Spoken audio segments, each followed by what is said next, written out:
जय गुरुदेव, जय माता जी, जय गायत्री माता। गुरु गीता में वर्णित है साक्षात भगवान विश्वनाथ होते हैं। सद्गुरु गुरु गीता के महामंत्रों में साधना का परम रहस्य है। इसे जानने वाला जीवन की सारी भटकन से क्षण में ही उभर जाता है। जब समर्थ सद्गुरु के चरणों का आशय सुलभ हो तब भला और कहीं भटकने से क्या फ़ायदा। दयामय गुरुदेव के चरणों की महिमा की कथा उपर्युक्त मंत्रों में कही गई है।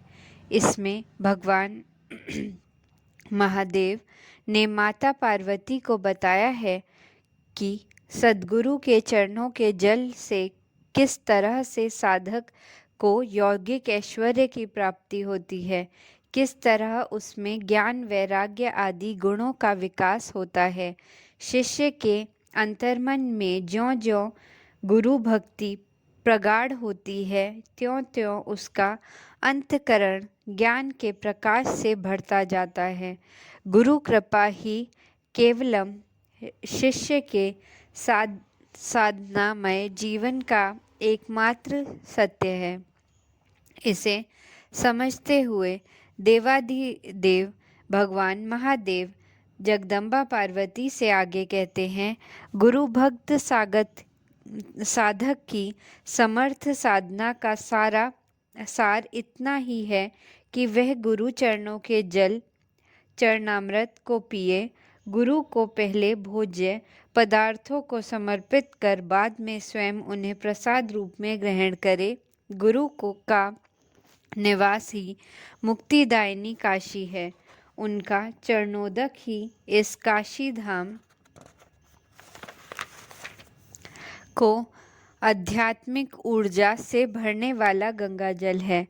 गुरुदेव ही भगवान विश्वनाथ हैं। यही साक्षात तारक ब्रह्म हैं। गुरुदेव का चरणोदक गया तीर्थ है।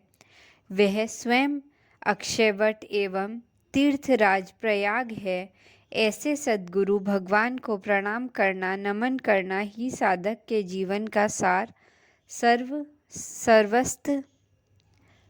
सर्वस्व है। इन मंत्रों के भाव गहन हैं। इन पर इनकी साधना अति सुगम और महाफलदायी है। जब सर्वदेव देवीमय कृपालु सद्गुरु का सानिध्य हमें सुलभ है तब अत्यंत क्यों भटका जाए। गुरुदेव का चरणोदक महाप्रभावशाली है। यह सामान्य जल नहीं है। इसमें तो उनकी तप चेतना घुली रहती है। गुरुदेव जब स्थूल कलेवर में नहीं हैं तब ऐसी स्थिति में जल पात्र में उनके चरणों की भावना करते हुए चरणोदक तैयार किया जा सकता है। इसका पान साधक के हृदय में भक्ति का प्रगाढ़ करता है। इसी तरह साधक का भोजन भी गुरुदेव का प्रसाद होना चाहिए। स्वयं भोजन करने से पहले गुरुदेव को भोग लगाएं। मन ही मन सभी भोज्य पदार्थों को उन्हें अर्पित करें। प्रगाढ़ता से भगवान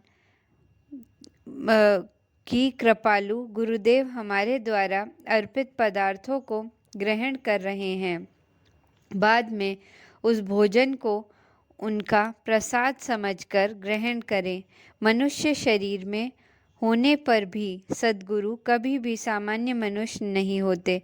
वह तो परमात्मा चेतना का धूनीभूत रूप है। उनका निवास शिष्यों के लिए मुक्तिदायिनी काशी है। इस कथन में तनिक भी अतिशयोक्ति नहीं है, क्योंकि सद्गुरु जहाँ रहते हैं वहाँ उनकी तप चेतना का धनीभूत प्रभाव छाया रहता है। न जाने कितने देवी देवता, ऋषि महर्षि, सिद्धजन उनसे मिलने के लिए आते हैं। उनकी आध्यात्मिक ऊर्जा भी उस क्षेत्र में घुलती रहती है। इस समस्त ऊर्जा की आध्यात्मिक प्रतिक्रिया अपने आप ही वहाँ रहने वालों पर पड़ती रहती है, जिनका हृदय अपने गुरु के प्रति भक्ति से भरा है, जो गुरुदेव की चेतना के प्रति ग्रहणशील है, ऐसे भक्त साधकों का मोक्ष निश्चित है। गुरुधाम में निवास काशीवास में से किसी भी तरह से कम नहीं है। श्रद्धालुजनों में काशीवास के प्रति गहरी आस्था है। लोग वृद्धावस्था में घर परिवार के मोह को छोड़कर काशी जाकर रहा करते थे, क्योंकि शास्त्र पुराण सभी एक स्वर से कहते हैं कि काशी वास करने से, काशी में जाकर शरीर छोड़ने से फिर से जीवन भव बंधनों में नहीं पड़ता। भगवान भोलेनाथ उसे मुक्ति प्रदान करते हैं। वही सभी जनों के मुक्तिदाता कृपालु भोलेनाथ माता पार्वती से गुरु गीता में कहते हैं कि गुरु धाम किसी भी तरह से काशी से कम नहीं है। गुरु जहाँ भी रहते हैं वहीं काशी है। ऐसे इस काशी के विश्वनाथ स्वयं गुरु हैं। वही साक्षात तारक ब्रह्म का स्वरूप है। उनकी कृपा से शिष्य को अनायास और अप्रयास ही मुक्ति लाभ होता है। गुरु चरणों का जल ही इस काशी में गंगा की जलधारा है। इसका एक कण भी जीवों को त्रिविध तपों से छुटकारा देता है। भगवान सदाशिव इस प्रकरण को और अधिक स्पष्ट करते हुए कहते हैं कि गुरुदेव का चरणोदक काशी तीर्थ तो है ही, गया तीर्थ भी है। सनातन धर्म को मानने वाले सभी जन गया की महिमा से परिचित हैं। गया वह पवित्र क्षेत्र है जहाँ प्रेतात्माओं को मुक्ति मिलती है। पुराणों में कथा है कि भगवान विष्णु ने कहा यहाँ पर गयासुर का वध किया था। असुर होने के बावजूद गयासुर के मन में भगवान के प्रति भक्ति भी थी। इस भक्ति से प्रसन्न होकर भगवान विष्णु ने उससे वरदान मांगने के लिए कहा। तब गयासुर ने सृष्टि के पालनहार विष्णु से यह वर मांगा कि प्रभु, यहाँ जो भी अपने पितरों का श्राद्ध करे अथवा प्रेत योनि में किसी भी आत्मा के लिए कोई यहाँ श्राद्ध संकल्प करे तो उन पितृ और प्रेत आत्माओं की मुक्ति हो जाए। गुरु चरणों और चरण जल का प्रभाव भी कुछ ऐसा ही है। गुरु चरण केवल गुरु भक्त शिष्य के लिए ही कल्याणकारी नहीं है, बल्कि उनके लिए भी कल्याणकारी है जिनके कल्याण की कामना उस शिष्य के मन में उठती है। अपने गुरु का सच्चा शिष्य जिस किसी के लिए भी कल्याण की प्रार्थना करेगा, उसका कल्याण हुए बिना नहीं रहेगा। गुरुदेव के चरणों का सानिध्य अक्षयवट एवं तीर्थराज प्रयाग की भांति है, जहाँ की गई थोड़ी सी भी साधना अनंत गुना फलवती हो जाती है।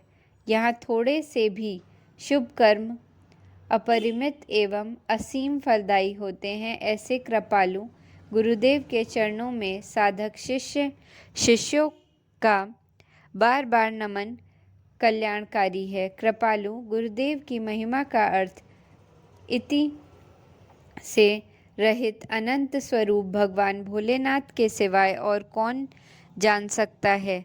सद्गुरु का स्मरण चिंतन ही शिष्य के लिए महासाधना है, जिससे जीवन में सभी सुफल अनायास ही मिल जाते हैं। जय गुरुदेव।